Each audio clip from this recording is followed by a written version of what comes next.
শ্রীগুঞ্জের বড়কুল জমিদার বাড়ি।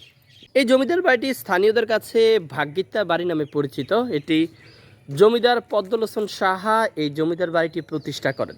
কালের বিবর্তনে হারিয়ে গেছে জমিদারি প্রথা, কিন্তু এখনও সগৌরবে দাঁড়িয়ে আছে এই জমিদার বাড়ির ভবনগুলো। আর দর্শক, আমার সামনেই দেখছেন যে একটি দোতলা আলিশান ভবন, যদিও বর্তমানে একেবারেই পরিত্যক্ত, তবে এক সময় এই জমিদার বাড়িটি ছিল লোকারণ্য এবং ব্যাপক মানুষের সমাগম ছিল। এবং এখানে কত জৌলুস ছিল সেটি যদি আপনি কল্পনা করেন তাহলেই অনুভব করতে পারবেন। বর্তমানে এই জমিদার বাড়িটি একেবারেই পরিত্যক্ত।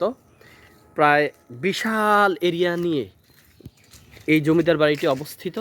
আপনারা দেখছেন যে বর্তমান এই জমিদার বাড়ির চিত্রটি আমি একটু আপনাদের দেখাই। এই জমিদার বাড়ির সামনের বেশ কয়েকটি ভবন রয়েছে এবং এই পাশে হচ্ছে দোতলা একটি ভবন এবং এই পাশে একতলা বিশাল দুটি ভবন রয়েছে, মাঝখান দিয়ে এমন একটি পার্টিশন রয়েছে।